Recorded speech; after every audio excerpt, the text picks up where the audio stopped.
3, 4.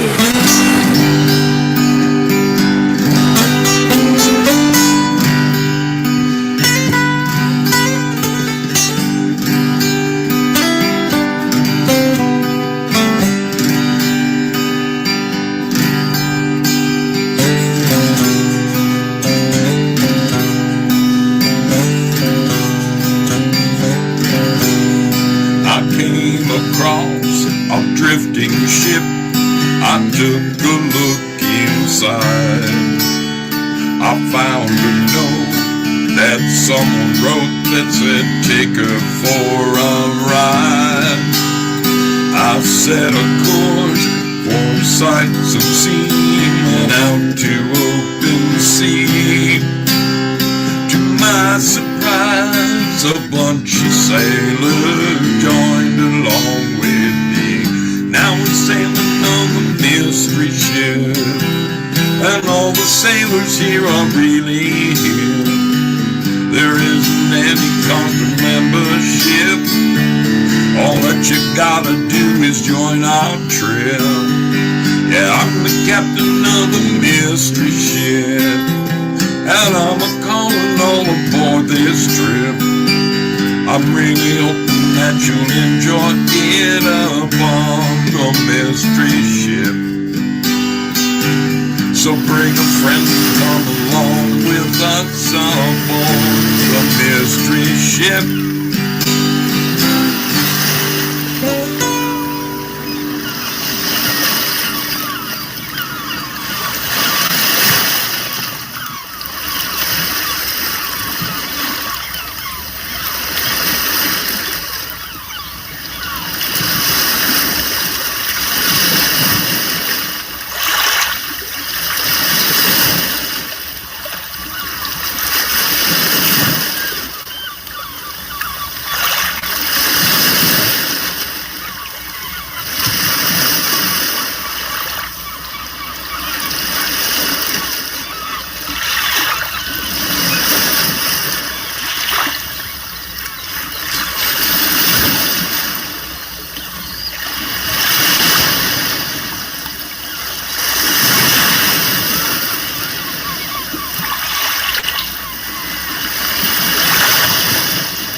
Well, it's all in.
Well, that's a slap in the face. Come on, Zoe. Get it together, baby. Get it together. How are we doing out there? Whoop, that's not the main camera. Oh, it is the main camera. Why is it laying on the desk? Why? I'm telling you, folks, I got gremlins. I've got gremlins. I've got gremlins. Seriously. I don't know what the hell happened to this garage in the last 2 days since I last broadcast, but holy Hannah, I don't even believe it. I don't even believe it. Oh boy, there's people showing up at all 5 places. That is wonderful. Let me shout out some hellos here. Hello, hello. Okay, that is a beautiful thing. We are live there. We are live here. Hello, hello. I am acknowledging your wonderful presence. You people are incredible. Wait, what's going on here? Okay, there we go. Good, good. Hello, hello. Boom, boom, boom. We are killing it. Okay, I am live at DLive. I am live at Twitch. I'm live at Pilled. Oh, yes. Oh, yes, we are. I am live at YouTube. Indeed, I am. And I'm live at Rumble. Outstanding. Just outstanding. Good evening, everyone. It is your friend Zoso Dude coming to you this roasting little Wednesday night. I was a little taken aback. For some reason, I thought it was Tuesday all day, and I got home, and I'm just kind of lollygagging around, and Mrs. Zo's like, so what are you doing your show on tonight? I go, it's tomorrow, and I'm going to be doing it on the board. No, she goes, no, it's tonight. And I'm like, what? What? It's Wednesday? Fortunately, I had something I was working on, so that's good. That is excellent. How are we doing out there? I think it's time to say some hellos and have a swig of an ice cold Corona, because this garage is sweltering. Sweltering. Here's to you. May your beers be cold. Wow, may your beers be cold. Over at Rumble, I'm seeing Gloria Paddock, Jolene, T. Cross, that Zoso Dude. My name is D. Good to see you, wonderful people. Thanks for coming and hanging out with me over at Rumble. We have got 18 of us. 18 of us hanging out over there. That is a beautiful thing. Thank you for hanging out there. You are the new and improved YT. There's no question about it. When all else is dust, Rumble will stand firm. Let's get right on over to Pilled, where we have got a bunch of beautiful, beautiful folks. Due Diligence was the first man in the door, sporting SS Foxhole in grand style. Great to see you, my brother. Good to have you aboard. Oh, excuse me. Excuse me. LT57 FSH in the house. Got my sneakers, my man. Thank you so much. Greatly appreciated. Greatly appreciated. Rooster 55. How you doing, my brother? Good to see you. Great to have you aboard. Paul Thaddeus in the house. Oh, mammy. We are doing good. Joe Elaine. What are you doing, little lady? Hope everything is groovy. Rooster, thank you for those cookies, my good man. Victoria Lee.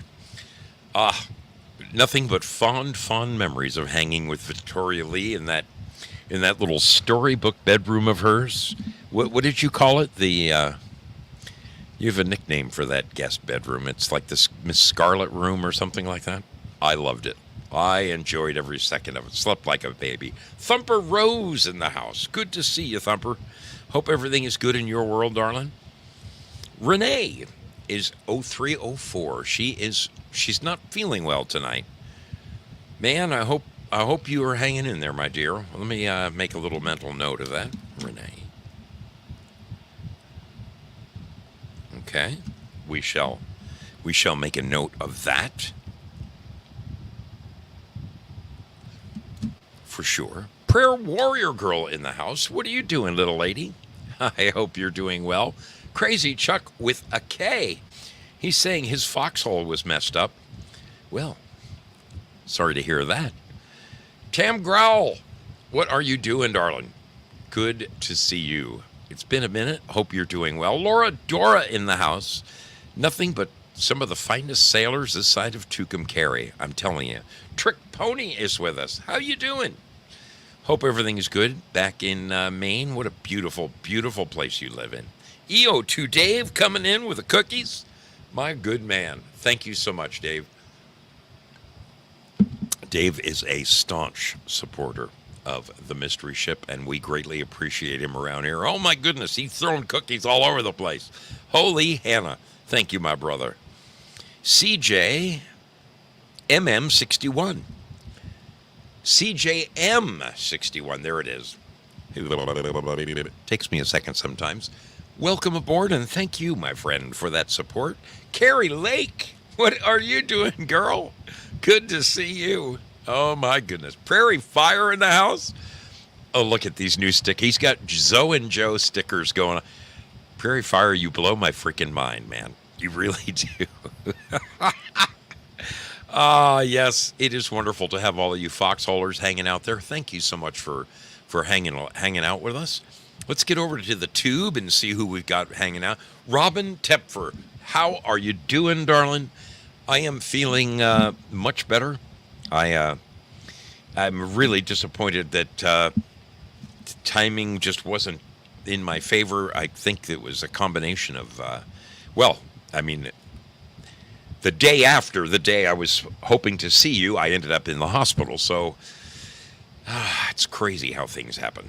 But wonderful to see your smiling face, my dear. I hope you're doing great. I hope you're doing well.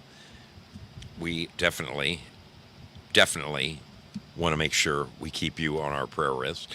Mellow December in the house. Good to have you aboard, little sis. Norma Williams, how are you doing, darling? Gloria Paddock is here. She's got the Rains Sheeple Beware in the house.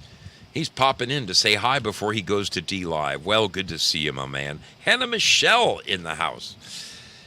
Hannah Michelle gave Mrs. Zoe a beautiful necklace, and she wore it to work today and got nothing but compliments. So thank you, Hannah, so much. Jane's Peach, how we've missed your smiling face, little lady. Good to see you again. Thanks for coming by. CB's daughter, get out of Dodge. How is it going? I know it's getting late back there on the East Coast. Wonderful to have all of you folks. Let's get over to D Live, where we have got, holy smokes, have we got sailors. Spudley in the house. Syllabore is with us. Amethyst Cat. She's lurking even. Lurking, Cosmic Grandpa. He says it's, weather-wise, it's been the nicest weather, temperature-wise, all summer. What are you doing right back there, Cosmic? Because the rest of us are just roasting. I mean, seriously, I am roasting right now. Val Kimber in the house. Good to see you, my brother Val. Hope everything is groovy. I swear to God, next year I'm gonna come see you. So I still kicking myself in for not being able to get down into the southern world. Gloria Paddock is also over there. She is triple timing us, folks. She's all over the place. Jayla17 in the house. Bad Zoot. The Hour Gang. Salute. Good to see you, my dear. Hope everything is groovy for you. One Blue Iris is also on D Live. She's sharing the love as well.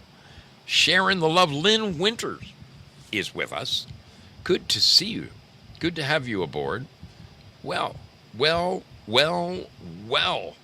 I am telling you guys, I am feeling much, much better than I ever envisioned. I'm thankful.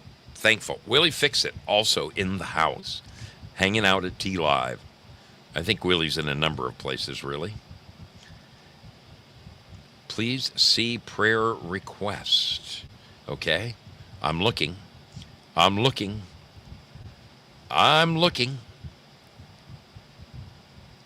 107 degrees there tonight. Wow, Lynn, that is not fun. I left both my cell phones inside, so if you're texting those prayer requests to me, unfortunately, I'm not going to get them. Um, hmm, I'm looking. I'm looking. Well, let's get over to the wonderful folks hanging out at Twitch, because we've got Twitchers. We got people twitching that itch. Yep, Mellow December is there. Fiddle T in the house. That Zoso dude is hanging out. Well. I think our Charlie is in the wings. I believe that she is. Wonderful. Wonderful to see all of your smiling faces. Thank you for coming aboard the mystery ship with your captain, Zoso dude. Oh, I have needed that so badly. I have had, folks, the last 2 damn days at work have been the most trying of a man's patience that you could ever, seriously, that you could ever imagine, okay? So, as you all know, the 6 weeks prior to me leaving on my motorcycle journey, I remodeled an office for our company. Now, we didn't get it 100% done, but we were 99.99, and there was just a short list of things that remained, had to be done, and I figured in the 3 weeks I was gone, I thought it was going to be 4 weeks or 5 weeks, but in the 3 weeks that I was gone, I came back to find that, well, nothing was quite as I expected. So I jumped right back in the ring and put on one day, I'm putting doorknobs on new doors. At least the doors got hung and they got painted, but I had to put the doorknobs on all the doors of the new offices we created. A little of this, a little of that. Why is this thing blowing hot air? What the hell? What is wrong? Don't you love me anymore? This thing's brand new. It is blowing just roasting hot air right at me. Like I need that. Like I freaking need that. Wow. Like today wasn't already the day from hell. So my boss says, hey, I hate our bathrooms. I hate the bathrooms. I ordered these in-wall units. So it is you guys have, every time you've gone in say a restaurant, or you see these in many, many restaurants, it's a stainless steel cabinet about 5 feet tall, about 2 feet wide, and it actually relieves into the wall. You have to cut a little pocket out of the wall, and this is actually recessed into the wall.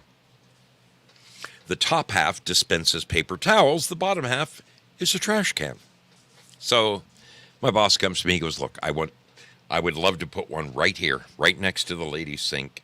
And then over in the men's room, if you could, let's try to put it in the wall between the sink and the toilet. So I'm like, done. Okay. I mean, I put these things in my sleep. So I take the dimension of the box and I draw it on the wall and I level and I laser and everything's okay. All right, real good. So I get out my little cutter and a vacuum and I zip out the drywall and I pull the drywall off and I see, son of a bitch, there's not one, but there's 2 studs in my way, and this place has obviously been remodeled before. They are maybe an inch apart. So I'm thinking, well, I just got to cut it off at the top of the hole and cut it off at the bottom of the hole and pry that sucker loose and pull it out and stuff my little recessed box in the wall. It turns out that the wall was sheared, meaning it has a plywood face on it under the drywall to give it extra strength in case of an earthquake or something. So Thank God it wasn't sheared on the bathroom side. It was sheared on the opposite side, which is the hallway side. But it wasn't, that wasn't the problem. The problem was that they used 16 penny nails 4 inches on center. So I go to pry this piece of 2x6 out of the wall, and it isn't budging. I'm like, I'm ready to go get a sledgehammer. I got a freaking crowbar. I am reefing on this thing with everything I've got, and I can't get it to. And I'm stymied. I'm like, what? I thought maybe they screwed it. Finally, I cut it into pieces, and I was able to get the blocks to move a little bit that way, and I got a pry bar in there, and I just weaseled it away from the plywood that much, just that much.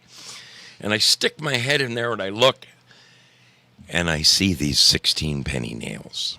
And it was, the reason it wouldn't budge is that this one stud in particular was on a joint of 2 pieces of shear panel. So there were nails 4 inches on center on this piece of plywood, and nails 4 inches on center in that piece of plywood, meaning this freaking stud had about 64 nails in it in a 5-foot tall section. All I could do was just barely get that thing off of there and stick my multi-tool in there and cut the nail heads off one at a time. I'd never fought so hard for a damn box in my freaking life, but it felt so good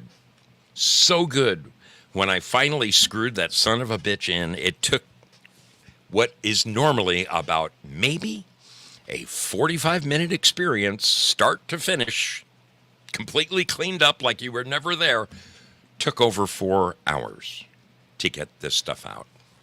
Because once I got that stud out, I had to get another stud out. So, I mean, this is carpentry stuff. It's simple stuff, but for God's sakes. So I get the women's room done. And I wander over to the men's room. And I'm like, okay, so he wants it on the wall right here. Let's do a little exploratory, which is what you always do first before. You don't just rip open a wall.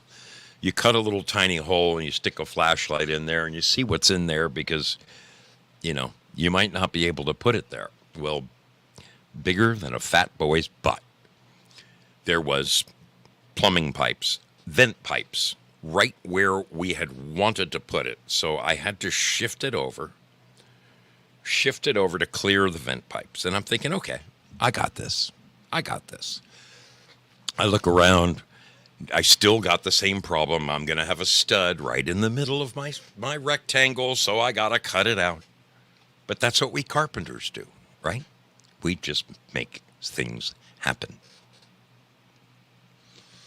I get out my skill saw. I get out my vacuum. I cut the big rectangle out of the wall, and I peel the drywall off to find out that this wall is sheared as well. So I've got to cut the plywood out. So I cut the plywood out. And I get all the way, by now, it is the end of the day. Okay, it's time to go home. There's about 4 minutes left before we go home. So you cut it with a skill saw. You can imagine a round blade. When you get to a corner, it doesn't quite complete the cut. So you take a Sawzall and you finish the last little 2 inches and 2 inches of the cut. And now your corner comes out. So I cut this corner, I cut that corner, I cut that corner, and I'm down on the bottom, cutting the last little corner. And all of a sudden, I hear,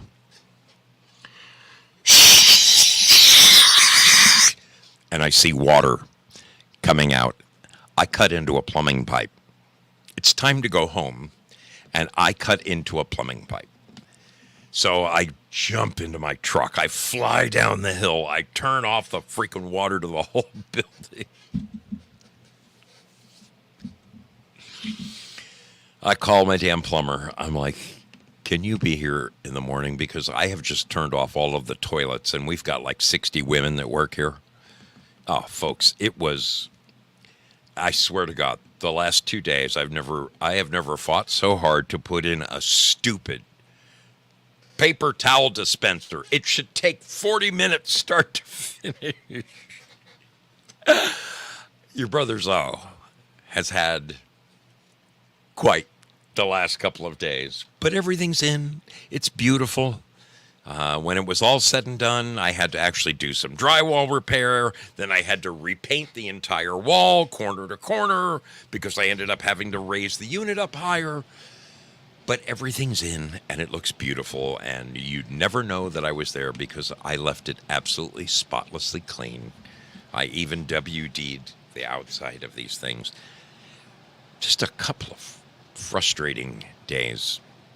I look so forward to hanging with you where I can let my hair down, and what's left of my hair, I can let it down and just hang out with you, have a brewski, and see how you're doing. I've got a really, really interesting video to share with you tonight. I really, every year when I go on my motorcycle journey, I normally have ulterior motives. I really wanted to go down to the border this year and see with my own eyes just what the hell is going on, because this is something that, it affects all of us. It's not just, folks, I don't care how you want to think of it. There's a full-blown invasion going on our south border, okay? It is the people coming across our border. First of all, the numbers would blow your mind. Absolutely blow your mind. You're going to get some hard numbers here tonight with this video that I'm going to play for you. My jaw hit the floor when I watched this. It was mind-blowing. But the gist is that people are coming from all over the world. All over the world. It's not just people from South America seeking asylum from their war-ravaged countries. You've got people coming from everywhere. I think one sheriff says that 2.5 million people crossed the border last year. 2.5 million. Folks, those numbers are unsustainable. It is mind-blowing. The very, very interesting thing, and the reason I didn't get to go to the border this year on my motorcycle run is the heat. It was 117 degrees. That's how I got heat stroke. But the topic still, it piques my curiosity beyond. It's just hard to believe. I think you're going to have your eyes opened by this gentleman's video. I learned something very amazing. If you go and attempt to speak with the Border Patrol, they can't talk to you. They cannot and will not talk to you about numbers or anything important. They'll say hello to you, but they cannot divulge any information as to what it is that they are doing and what it is they are seeing down there. The same thing with people who work at the Department of Homeland Security. They cannot divulge any information as to whatever kind of operations they have going on. Okay? But this is really interesting. The sheriff's office. You can call ahead. You can make arrangements with your local sheriff. You can do a ride-along with the sheriff. The sheriff trumps all of them, okay? In your state, you've got your local police, You've got your, highway patrol or whatever they are in your state. All of those peace officers answer to the sheriff. The sheriff is top dog. The sheriff can say anything he wants. His lips are not sealed. So I came across this very, very interesting video. It's a guy whose channel I've been following for a while. He's an interesting cat. Maybe you guys have seen him before. He does these deep dives on all kinds of topics, and this one just blew my freaking doors off. So we're going to take a look at that when we get back. We'll be back, as you know. We'll be back immediately following this message. This is your chance to take the dog out or run and refresh your drink. Get yourselves another cold one. Have one on your brother's O. We'll be back immediately following this wonderful message. Why do we sail upon the mystery ship? 'Cause we never know where we'll go next.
As always, I want to take a moment to thank the beautiful people that support this program in whatever manner it is that you support me.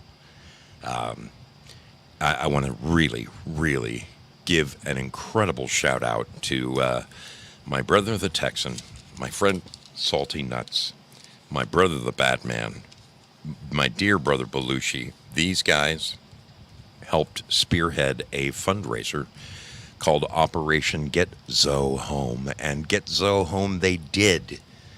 You guys raised enough funds to ship my motorcycle home and fly me home, and I spent the next day and a half in the hospital with my cardiologist by my side, finding out just what the hell was wrong with me.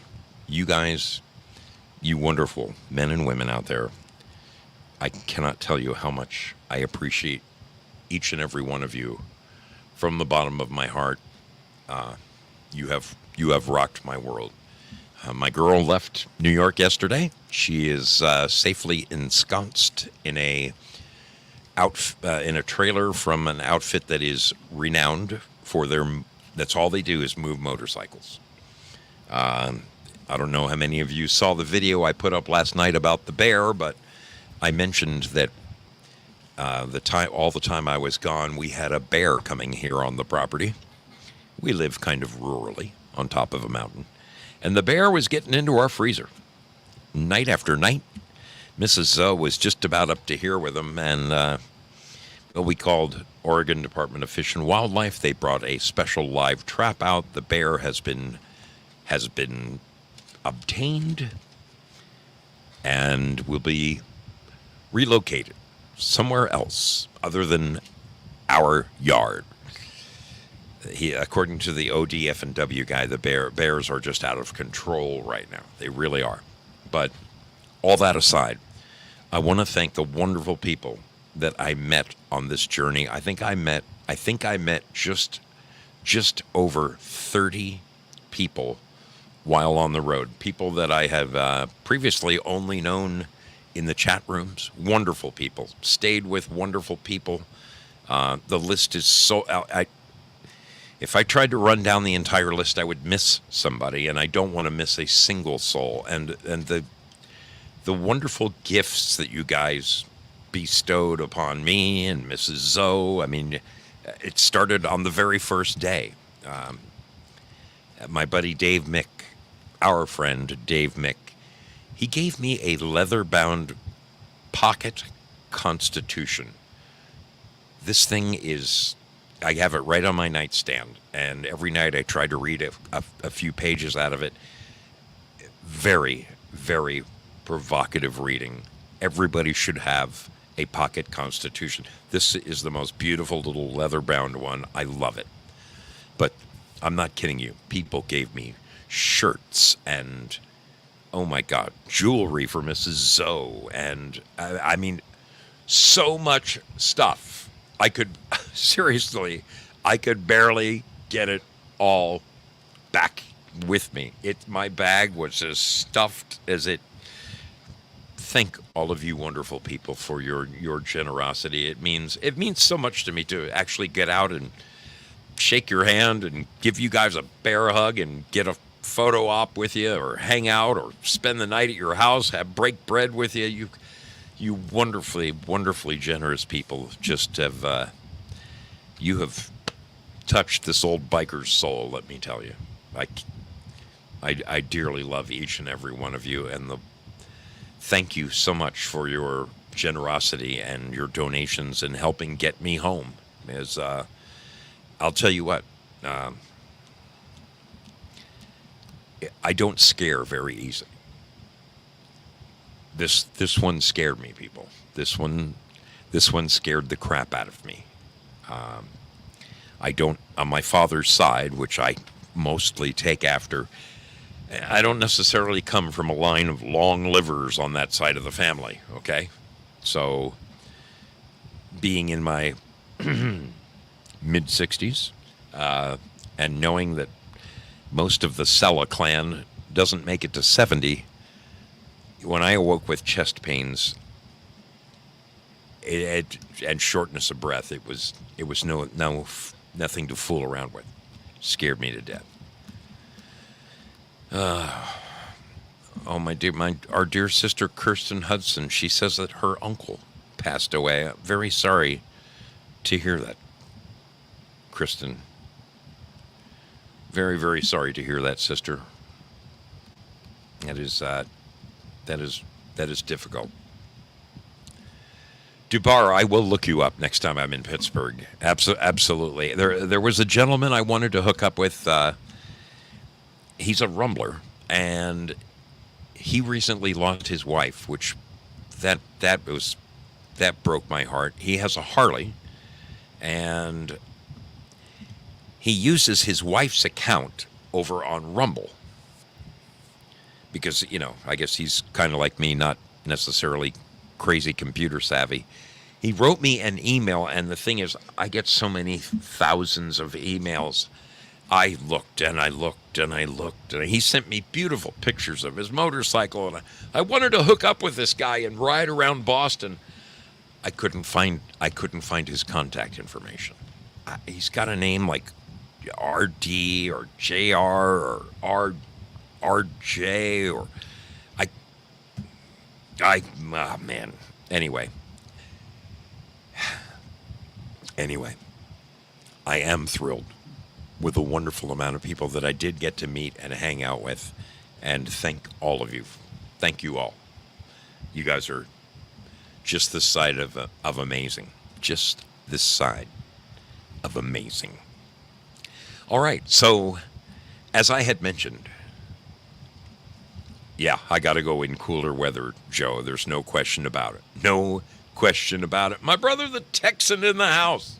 Hey, look at the sticker that the Texan just posted, okay? Look how red my face is, okay? He's got normal coloring, and I look like Santa Claus. In fact, it is insane. I look like somebody hit me in the face with tomatoes. I was suffering from heat stroke and didn't know it. So I'm very glad to be able to sit here and tell you about it, folks. And the good news is, looks like your brother Zoe is going to be around for a long, long time. I'm as healthy as a horse. Arteries are clear. I don't have lung problems. I don't have COPD, nothing like that. I was suffering from heat stroke. Enough to scare the crap out of you. I promise. I promise. No fun allowed. No fun allowed. All right. So, as I had mentioned, I really had wanted to hit the border on this trip. I wanted to see with my own eyes what the heck was going on.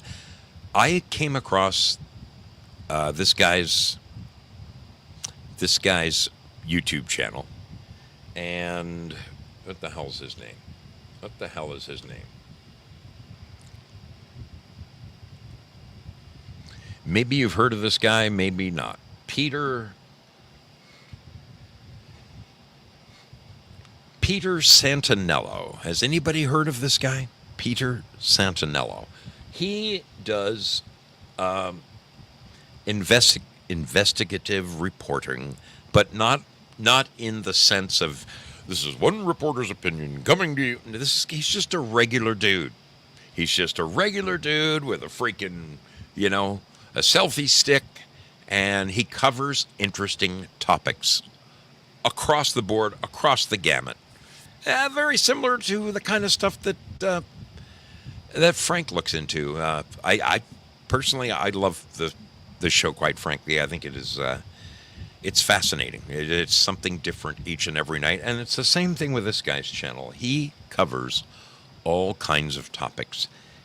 In this particular episode I'm about to share with you, he went down to the border in Yuma, Arizona. He got together with a sheriff, contacted him ahead of time. The sheriff took him in his sheriff mobile and took him to all the hot spots and basically leveled with the guy, told him straight up what the hell is happening at the border, which is what honestly, I had hoped to do a story very similar to what this guy did. Maybe it's divine intervention. Maybe the 117-degree heat was meant to steer me home so I could find this guy's show and share it with you. But I hope you find this as interesting as I did. It's not too terribly long, but it is eye-opening, to say the least. I will be back immediately following this video. I might even interrupt every now and then. But I want you to watch this along with me and see if your eyes aren't open, because my mind was blown with what this guy shared. Peter Santinello at the U.S.-Mexico border with Arizona Sheriff. Okay, let's take a crack at this. Interesting. Okay, let's do remote. That's where all the people are dying. Oh, there we go. This guy's from China. What a wild part of the world. Yuma County, then the natives control this land. We have euros in the dirt. Drug tunnel. Into the Kentucky Fried Chicken. Yeah. We're a country of immigrants. We all came from somewhere. Came from India. It's snowing currency. Maybe they paid the wrong people. It's 2 to 3 days walking from here to get to any kind of civilization. So you're Are saying those people up here? you're Walker, Texas Ranger, and Trevette. Put away your personal and political rhetoric. Get down to business. Have you seen many guys from India coming? The cartels are collecting their money down here under this bridge. Do they ever fire over the border? Oh, yeah. The coyotes can literally just drop them right here and they walk over and call 911. Yeah. And this is what's never explained. Some of the Russians were going out through Dubai to make it all the way into Cabo. There's a radio up here. Here we have the trail going right up, and this is the border.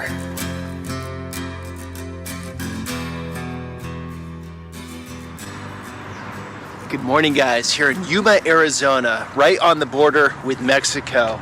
And in recent times, there's been a huge influx of migrants coming over this border. But what is the situation like now? What does it compare to other times in Yuma history? So today we're going to meet with Sheriff Wilmot, who's been in office here for decades, who's going to walk us through his perspective and his understanding of the situation. Let's do this.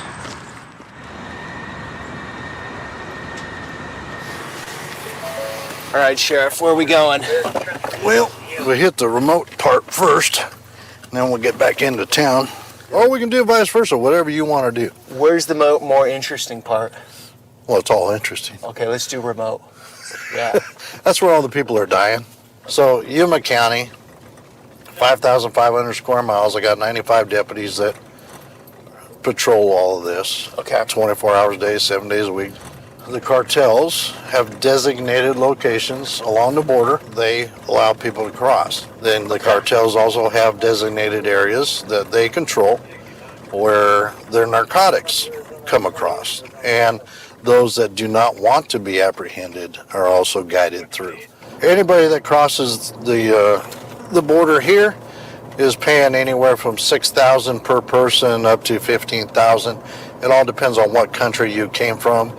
So those that are coming from Russia, Iran, Iraq, Afghanistan, Uzbekistan, the Ukraine, they're paying more to get here. You're getting migrants from that part of the world. Oh yeah, 140 different countries. You figure this last federal fiscal year in Yuma County, just on the river corridor, there are over 310,000 people that were apprehended and processed by Border Patrol agents. And then out in the eastern part of my county, in the remote desert, there's over 28,000 getaways that they know of for sure. There could be more. That's the impact for Yuma Sector Border Patrol, which is either the second or third smallest Border Patrol sector in the whole for U.S. Border Patrol. Mm-hmm. So they're running maybe 800 agents that had to handle over 310,000 people. There's the border right there. Where? Oh, the fence is up there. Yeah. What I was told in South Texas was the fence isn't going to stop anyone. 32-foot fence, 33-foot ladder, whatever, right? But it makes it easier for Customs and Border Protection to deal with it because they can set up the infrastructure on the on the fence. You can see where people are all pinching together to go over, whatever. It's right. Is that your understanding of it, or is It's it a deterrent. And yes, they do use ladders, but ergo, you have cameras, you have sensors, but it does slow down that criminal element so that Border Patrol can actually respond and get there to be able to apprehend. And it keeps individuals from impacting our farmers. When most people hear Yuma, Arizona, they think of desert. What you need to understand is Yuma County supplies the whole of the United States 90% of your winter leafy greens. When you have these gaps in the fencing that were stopped, it's just an open area and it funnels the cartels. This is one of the crossing points, is right down here. And there's where it impacts our farmers because those individuals were going into those fields and defecating and the trash was being left there. As a farmer, because of food safety, you can't harvest that area. It's now contaminated. What do? They just have to plow it under.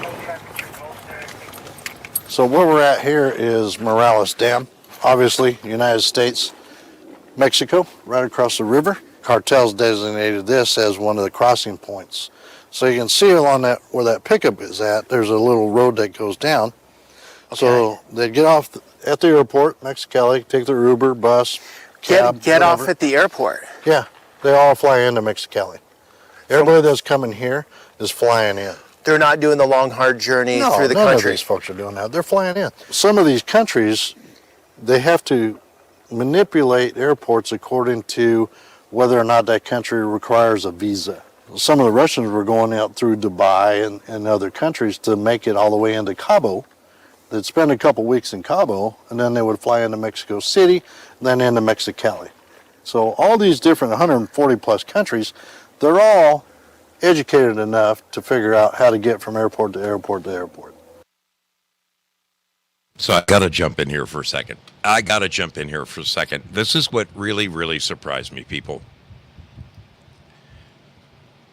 The problem, the influx of people, okay, we on our national media is showing like the caravans, you know, the big caravans and you know, they go miraculously, that we're told that they walk, you know, the entire length of Mexico. We all know that there's trucks picking them up and delivering them. When they get to these certain towns, there's like 200 porta potties there for them. Okay, this whole thing is very well put together. But the big surprise is that it's not just people from South America. In fact, they represent the smallest percent of people coming into this country illegally. They're coming from all over the world. As he just said, Russians, people from Uzbekistan, all over the freaking globe know that our borders are wide open. Wide open. Walk through. The cartels, now this is the dirty part. These guys are getting filthy rich and using things like Craigslist and Facebook.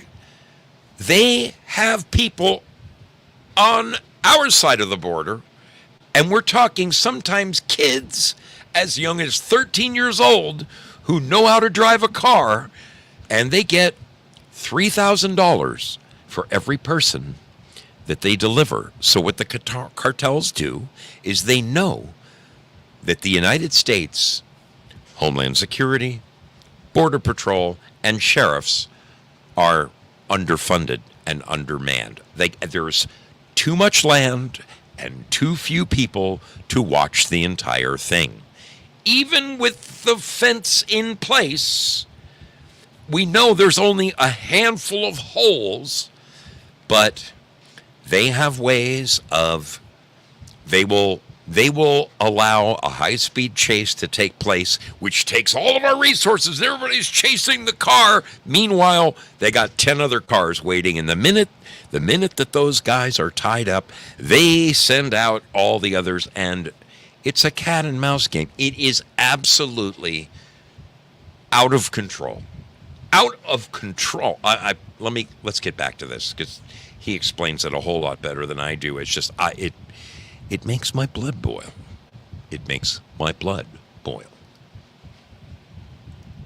So 310,000 have crossed this area of the river corridor from here, between here and about 8 miles. you guys down here were putting storage containers, right? Right, the governor. To Ducey block did. the gaps here? Right. They pulled all the containers out because finally this administration has decided that they need to finish this portion because of the sheer amount and volume of people coming in here illegally. So this fence is going to be built here soon? They're supposed to be contracted out to put in the rest of this gap, but not all gaps, and I'll show you that out. So they just walk off the bus, walk down that little trail right there, come across right here. So you're not even getting wet. And then who gets them here on the Arizona side? Border Patrol. That's so interesting. So they want to get caught. Oh yeah, they're it's what we call give-ups. These are individuals that those countries won't take them back. So Like they're being the released. Russians won't take them back? No. Okay. So Well, once they're they... claiming asylum because they're coming from a country of violence. Okay, so once they get in, Customs Border Protection Right. takes them in, Right. processes them, Correct. and then they have an asylum court hearing. Well, they're given a notice to appear wherever they're going in the U.S. You got to have a sponsor. Okay. So, and I picked up pieces of paper showing addresses within the interior of the United States, Wisconsin, New Jersey, where that's where they're going. What's your understanding of the backlog right now when they have to appear in Before- that state? Before this administration came along, the backlog, as we understood it, was anywhere from 7 to 11 years because they had over 11 million illegals that were still pending hearings. He's going the other way. He's going to There's a- Mexico. Oh, there we go. Jesus.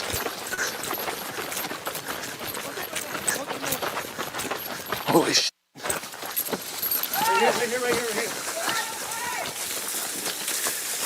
Alto! Does he?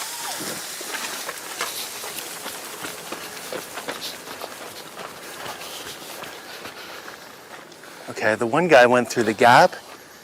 This guy's swimming right now. See him?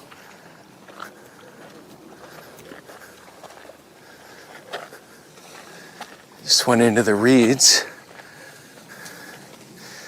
Literally, guys, we've been down here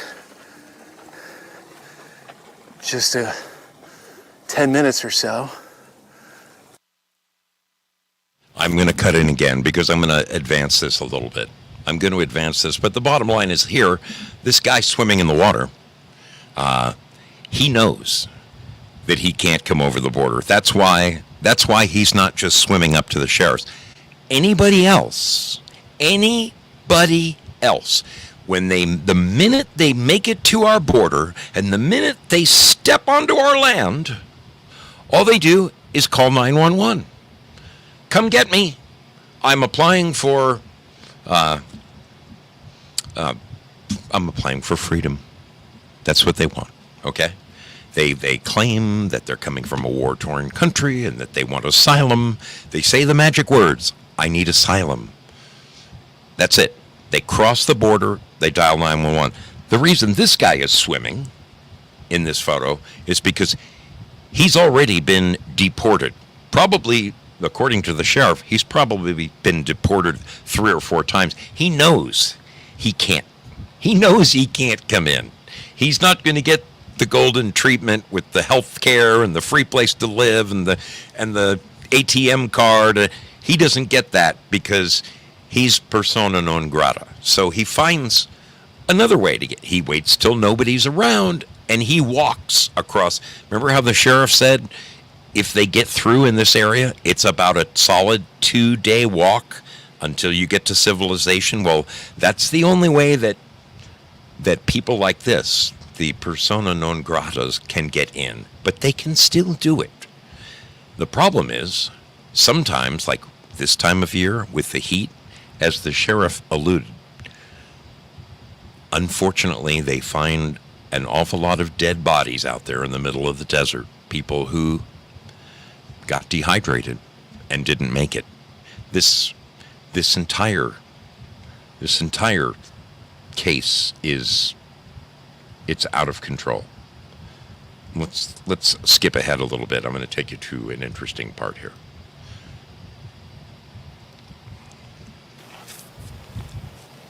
I've actually intercepted them cutting the fence myself, and I got the one-finger wave because it pissed them off. Can you But- do anything being sheriff or The only thing I can Border do is Patrol if has they to do it? Border Patrol has to do it. Arizona had 1070 law, and that allowed us to charge an individual for smuggling. But the Obama administration sued the state of Arizona, took them to court. Supreme Court said, yes, you're right. Federal responsibility is immigration. Smuggling is part of that. So Arizona, you cannot charge a person for smuggling. So if we detain anybody for just an immigration violation, technically we can get charged by the Department of Justice for kidnapping. Figure that one out. Even if our officers respond to a domestic violence call and we find a house full of individuals that are in there, there's nothing that we can charge that person with knowing that they are smuggling. Now, we can try to get a hold of Border Patrol if they have people to respond, but that's in Yuma. All the rest of the places throughout the country, they don't have access to Border Patrol or HSI to come take the case. What's the number one nationality you're seeing these days? Or Right the top now, three? I think the top ones is Ecuador, then Colombia. What's with OTM? Have you heard of that other than Mexicans? Yeah, they've used that for years other than Mexican. That's what all these are. I mean, you don't see a whole lot of individuals from Mexico proper trying to come across because they'll get returned immediately because there's that agreement with the country. So when you look at people talking about Title 42, that's where they're able to send individuals back to those countries. 95% of what comes across into Yuma is Title 8. These are individuals that are coming from countries where that government won't take them back. Are the cartels operating much on this side of the border? In Oh, Yuma, yeah. are you dealing with them? They're on both sides. It's safer for them to live over here. Think about it. So you do have members of the cartel that live in the U.S. all along the border. You have sicarios that live on the U.S. side. Sicarios. Hitmen. Okay. Those are what the cartels use to take out their opponents, let's say. So you have major narcotics groups all through the U.S. MS-13 is one that everybody's familiar with hearing with. Well, that's why they're integrated in all these communities, because they work with the cartels, not only the narcotics side, but the human side as well. Because if you can't afford to pay the cartel, then you are going to pay them in another way. Human trafficking. So they're going to pay according to what the cartel wants. So if you got a kid, they may use that kid to smuggle in other people, send them back to that country, bring in somebody else, portray a family unit. You may end up Portray a with, family unit, because if you come in as a family unit, you have quicker access to get into the U.S. So we're coming up on the Cocopah tribal land, and in Arizona, tribal land is sovereign land. And the Cocopah is a river, the river people. So they need access to the river because that's part of their... so on their tribal land, there's no fence? There's no fence. There are bollards, or we call them Normandy barriers, and that's used to keep the individuals that were smuggling narcotics Okay. from coming across in vehicles and UTVs. But again, here's the porta-johns that we had to do. Border Patrol had to put up a cover for shade. So this is for migrants coming in? Yep. So to give you an idea of the monstrosity that we were dealing with here, this was all covered in trash. Some NGOs have come in and cleaned this up. But what I would find down here is all these identification cards and passports. I picked all these up myself, Just in the dirt out here? just on the ground. And we might find some again today. But see, these are individuals that have fled countries of violence, then gone to another country, been allowed to stay there. That's what a lot of these green ones are. They've been allowed to reside in those countries and work and live. But that's not what their original intent was. Their original intent was to get through that country to get to the United States. So they discard their passports, their ID cards, and they portray themselves as somebody different from their original country of violence. So it's a game. So we share all this with HSI. So every one of these have been shared with our federal government. But this is just a small snapshot of what I've picked up down here as far as passports. If you're from Venezuela, right? Let me try to walk through this, right? You come over, you come up through Mexico, right? You want to discard your passport before you come over? Yeah, because everything's given to you here. Okay, what happens You're if you come over with your passport? They're going to say Well, for some now, they're allowed to stay. some are allowed to stay. Yeah. Okay. But those individuals have already reestablished residency somewhere else, So maybe it's a Venezuelan that lived in Mexico for 5 years or a year. Or a year, okay. and their ultimate goal was to get here. Right. I read a lot of the Haitians that came in, say this last summer, or whenever that was in the last year. Yeah.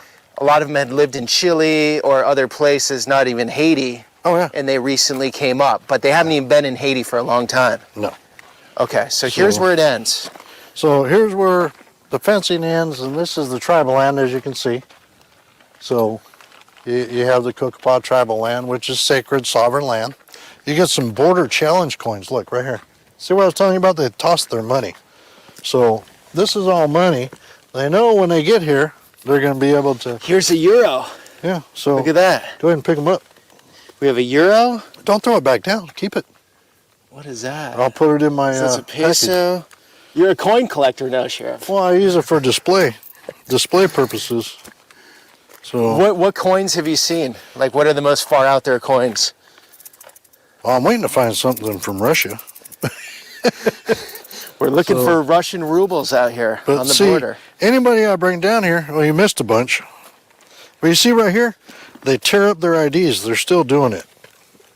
Okay. They'll tear up their identification card because they don't want to get caught. Chile. There's some more right there. See, look.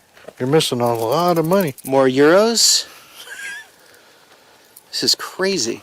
When I bring What people... a wild, I mean, you're used to it, but what a wild part of the world. We're right here, Yeah, Yuma County, then the natives control this land. right. We have euros in the dirt, Yeah.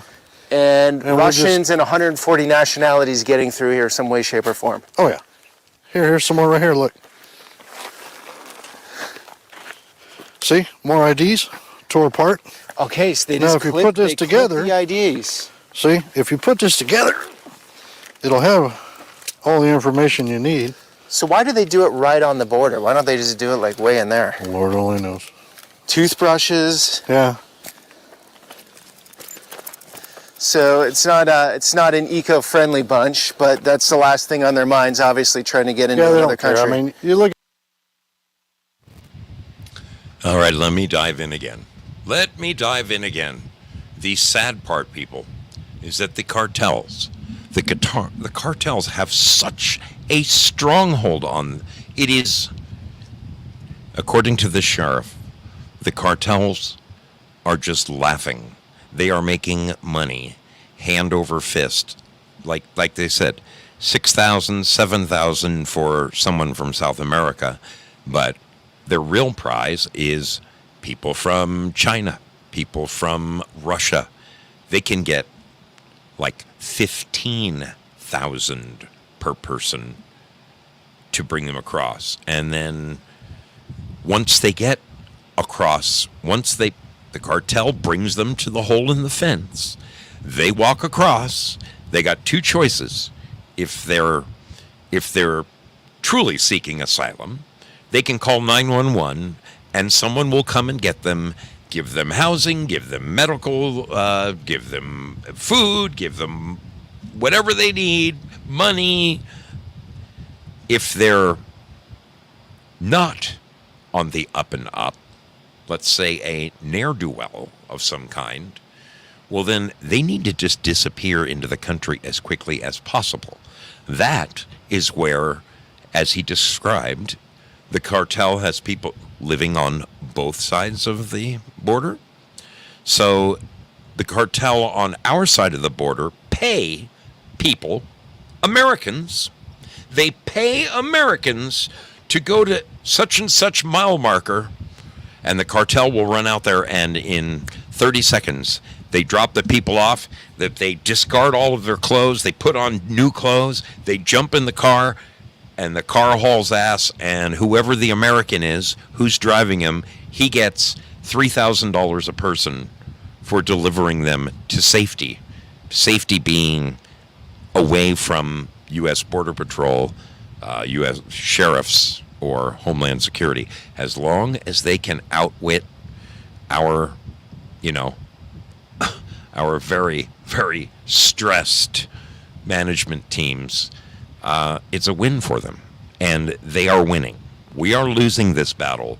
They are winning. I think this guy said 2.5 million people came across last year, and he thinks it's going to be 3.5 million this year. Let me move up a little bit more here. A little, yes, right here. Oh, this is good. This is good right here.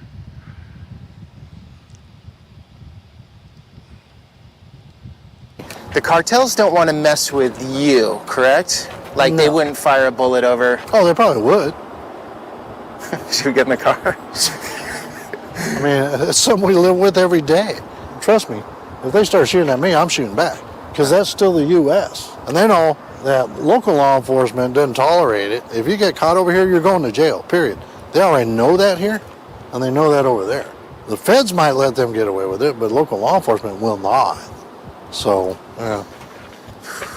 I'll tell these people there's some water over here. Amigos, agua.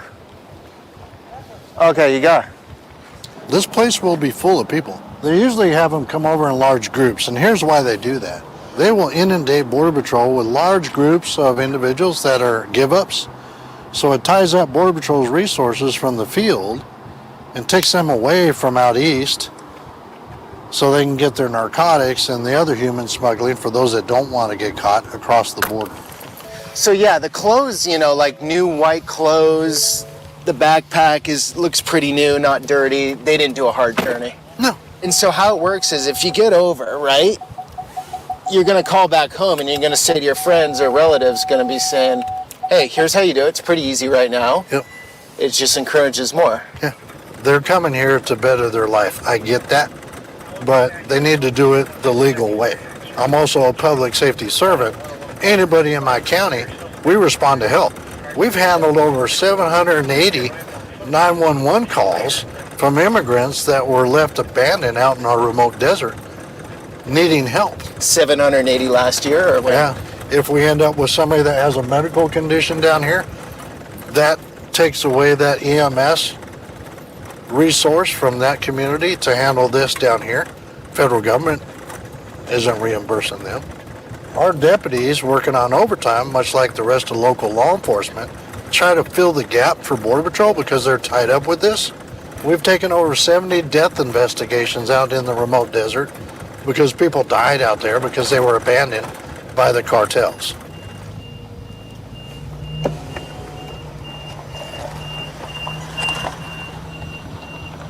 You're right here in San Luis, Arizona. That's San Luis, Mexico, right across the fence. So what the cartels will do is they will have a large buildup of individuals that don't want to get caught.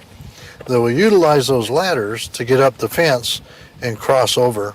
Border Patrol has to respond to try to catch them, but unfortunately, you're so close to the housing areas that they don't catch them all. So they do end up in these neighborhoods, and that's part of the impact on the local community. How do these neighborhoods feel? Well, they don't care for that. They don't want it in their backyard any more than you'd want somebody running into yours. But there are probably some stash They're houses not. out here, right? Oh, there are. I mean, right up here is the old Kentucky Fried Chicken building, where we had the most recent drug tunnel identified. Drug tunnel Drug tunnel. into the Kentucky Fried Chicken? Yeah. So, it came up into the kitchen, The drug tunnel went under the fence. under the canal. Kentucky Fried Chicken had sold the building to another guy. It was owned privately because a guy was going to turn it into another restaurant. Okay, so it was in between ownership. It wasn't operating at that time. Right. So they built a tunnel under all this infrastructure. And they ended up tunneling up to the kitchen area, and it was a small opening because it was all hard narcotics. So we're talking fentanyl, heroin, cocaine, methamphetamine. So no one was crawling through it. It Oh, was they just, were. They were crawling all the way up, but the hole in the floor was small. Do you think they'll make it to the Pizza Hut this year? Hard to say. They're quite ambitious. It could happen. You got to be one heck of an engineer to be able to plot depth and everything else to get all the way over there to here. That's millions of dollars. And you see that pinkish style building up there? Yeah. Right across the street was an old postal type business. Not U.S. Postal, but a packaging company. That's where the other tunnel came across, is right up there. So it went underneath all that up there. So what percentage of tunnels do you think are not getting discovered that are currently in operation? I'm sure there's quite a few. plenty of them. Huh? Yeah. Right now, a big thing for us down here dealing with is drones. You got a drone that can carry a few pounds. Fentanyl doesn't weigh much, right? So you can get a big old package of fentanyl, have a drone come across, and they're GPS controlled to a certain location, and they'll drop it in a neighborhood, and then they'll fly back. And just so you guys all know, sheriffs can speak openly, unlike most police officers, unlike Customs and Border Protection, they cannot speak on camera, correct? No. Like, they're not going to speak like you do. No, they have to get authorization from, like chiefs of police, they have to get authorization from their council and their city managers. And they're going to speak political speak, double speak. They're not really going to tell the true story because that could jeopardize their employment, whereas sheriffs, you're not accountable to anybody. Is that correct? Is that the story? I'm accountable to the people I work for, and that's the community of Yuma. And one of the very cool things about the United States is you can do a ride-along. Like, technically, this is a ride-along. I go to the sheriff's office, I can fill out paperwork, and I can ride with the sheriff to understand what you guys do. And you can do that with your local law enforcement police department, too. Oh, yep. You know? And I wouldn't encourage people to do that. I will tell you what, I've got over 100 volunteers that work for my agency. These are folks that are retired, that wanted something to do to give back to their communities. So I have a number of volunteers that go through our academy, that are armed, that go out into this desert and do proactive patrols. They work with our search and rescue group. They grab a patrol car and they go out and they help us with neighborhood watch. It's all about being involved in your community.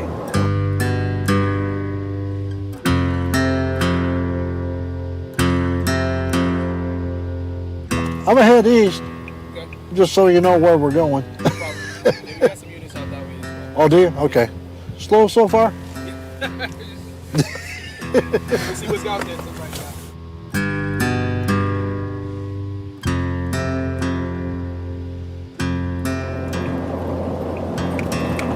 that. So here we go, double fence. Yep. See 2 lights up, right? Two lights, yeah. All the rest of these didn't get put up with the cameras because this administration stopped it. Now you have this, Highway 2, and this, no gate. So how are they getting over this one? They can get over with a ladder. That takes a little time. Then they have to get that ladder over, and then they have to, Well, really, you just shimmy down that. you shimmy down, Yeah, and then you'd have to get another ladder set up here, which would take time, or you can just go which through would the... allow Border Patrol to get here, but there's no gate. Okay. So, how much does that make sense? It's the smoothest dirt road I've been on. It's because you're in a Raptor. My search and rescue is out here with these because regular 4-wheel drives, they just get beat up. You get beat up because it's not all smooth, as you'll see. When I cut up through Smuggler's Pass, it gets a little rough. Oh, yeah.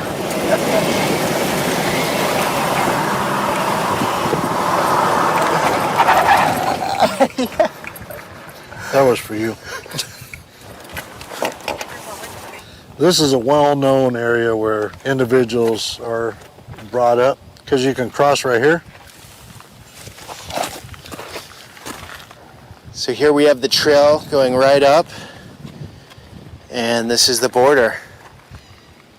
When they get to the U.S. side here, this is pretty tough going, huh? There's nothing over here. It's 2 to 3 days walking directly north from here to get to any kind of civilization.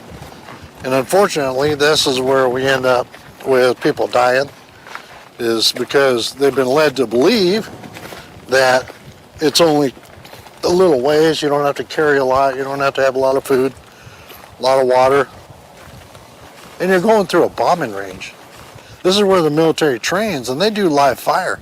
There's a lot of unexploded ordnance and everything else that's out here. So the cartels have already got their money. When they get the people, the migrants to here, they've done their job, right? Mm-hmm. Yeah. They got their money, so they don't care if they die in the U.S. side? No, it's a commodity, it's not a human life. That's the part that drives me crazy. That part right there, there are some people who legitimately are seeking asylum from perhaps a war-torn country or a economically depressed situation, and they run into the cartel, who only cares about their money. And as he just said, sometimes they just dump them at a location like this and make them think, oh, 3 hours, you'll run, when it's 3 days.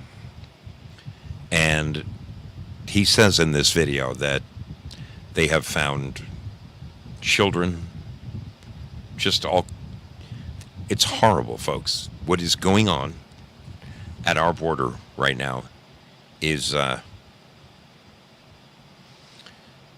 it's horrific. It is horrific. That's why I wanted to, I really wanted to take my bike down there and see this for myself. I'm glad I didn't go. I probably would have.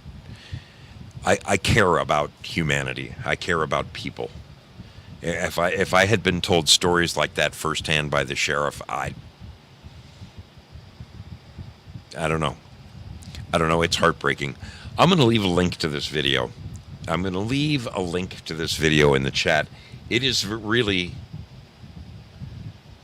This is one of a number of videos that this guy has done on the border. This is a particularly good one. Let me see if I can drop this in your chats. There it is. Bingo. Bingo. There's one. There's two. Let's drop it over here. And let's take it over to the fine folks at Pilled.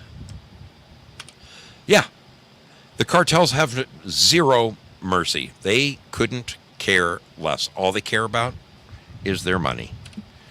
But the drugs and the human trafficking, that is what is so underreported according to this sheriff. You know, our media is not covering the story. And the fact that Mayorkas can simply go in front of Congress and say, "Oh, our borders are secure." Nothing could be further from the truth. I mean, 3 million people a year crossing over illegally. So, I mean, and he's saying they can't even verify the number. The numbers could be 3 times that. That's their best estimate. Folks, this is a crisis. It is sickening. It is sickening to me. The thought of families being broken up. A family will come over as a unit, and the cartel will say to them, "All right, we'll give us your child. We want to use the child to get more people across as a quote-unquote family unit. We'll get your child back to you." And unfortunately, these people believe it, and they get a discount. They get a discount on their fee to get in, so they take it. The whole thing is heartbreaking. It is absolutely disgusting. I don't know. This man, what the heck is his name? Peter Santinello. This isn't the only kind of reporting he does. He does very interesting stories. Our friend Dusty Blue was just sharing that, I watched the video myself. He does human interest stories. He was in Appalachia and found a young man who's probably 25 or 30 who has zero identification. The guy has No birth certificate. Uh, he has 50 acres that he lives on. He's got a home. He lives completely off the land. His monthly expenses are next to nothing. He has no identification. It is a fascinating story that people can actually really live like that. I mean, if the cops picked him up, he's never been. There's no history of this person ever being born, and he's almost 30 years old. This guy does some really interesting reports, but I found these border stories just it got to my heart, people. It really, really did. It got me right to my soul. I know it's a school night for a lot of people, so I'm going to hang this up just a little bit early tonight, as we're pushing midnight on the East Coast. So I know it's not so bad for you West Coasters like myself, but I do want to run this by you. We have a number of people who are in need of some prayer, and some of this is some pretty serious stuff. As always, our dear friend Gary Flessner and our sister Leah Worth, please don't forget them. Keep them in your prayers. Our dear sister Robin Tepfer, who is here joining us tonight. I had so wanted to see her. I'm still kind of kicking myself that we couldn't hook things up more positively. I had high hopes, but my little trip to the hospital kind of threw the kibosh on a few things that I had planned. Our dear sister Robin does need our prayers. Please, folks, please remember her when you're saying prayers for folks. Our sister Amethyst Cat has broken her hand, and it's her main hand, her writing hand. It's her left hand. She's left-handed. Folks, please pray. Please pray that she heals quickly, that it heals perfectly, and that God just takes and wraps his loving arms around this girl's hand and heals her beautifully. Our friend Renee reached out tonight. Would you keep Renee through? Keep her in your prayers, folks. Our dear sister Kristen Hudson shared that she lost her uncle. Please keep her family, the Hudson family, in your prayers. That's got to be devastating, folks. Someone I have known for going on 5 years, a wonderful friend over at Quite Frankly. She goes by the name The Lizard P. I'm sure you've probably seen her over the years. The Lizard P. She is undergoing some serious chemotherapy. She's not terribly excited about having to go through this, but she's really been dealt a rough hand and has been going through it now for quite some time. They're trying 3 different types of chemo on her. Please keep our friend, the Lizard P, in your prayers, if you would. A sweetheart of a girl.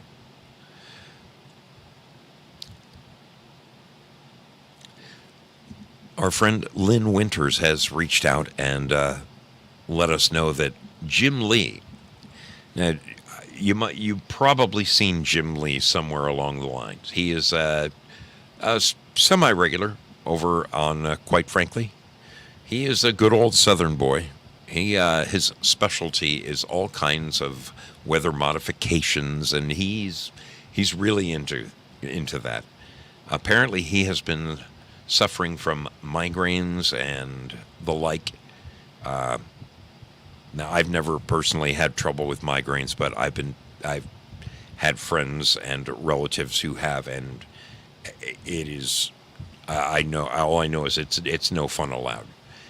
Please keep Jim Lee in your prayers that his migraines would just cease and desist.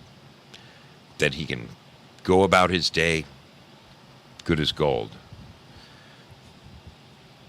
Folks, pray for our country. We have got a mess right now.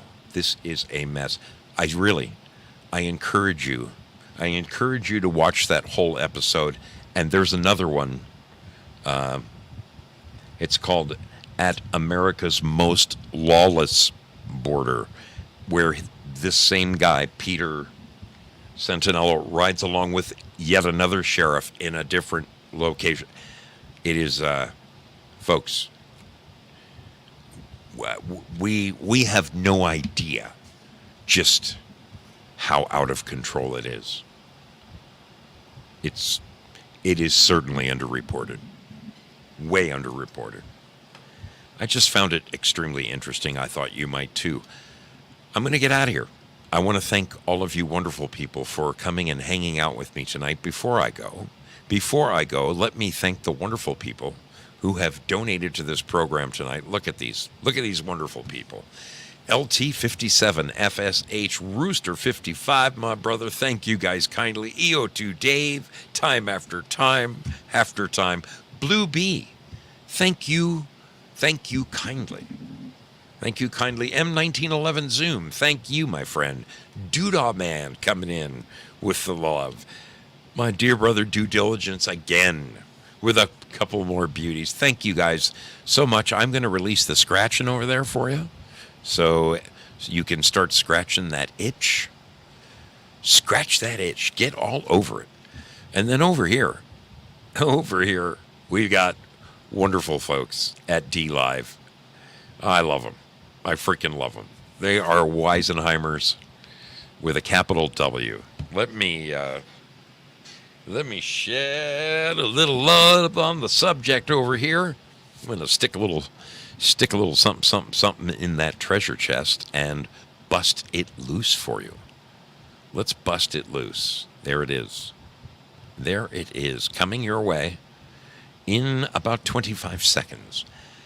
Again, my friends, I can't tell you how much I appreciate your help. I shared a video. If you haven't seen it, go to my YouTube channel and you can find a video there called The Bear Necessities. It shows how we got the bear taken care of, and it also shows my beautiful red Harley being shipped back to me. I should be seeing it by probably by the weekend. All right, look at this. Look at this bad Zoot bringing home the bacon. Bad Zoot. Syllabore, Jayla 17, Lynn Winters, and Val Kimber. Well done, sailors. Well done. I see that the gold pills are going out over there at Pilled Foxhole. That is a wonderful thing. Beautiful. I'm going to scratch. Hey, I got a little something myself. How about them apples? All right, people. Your brother Zoe is checking out. I love each and every one of you.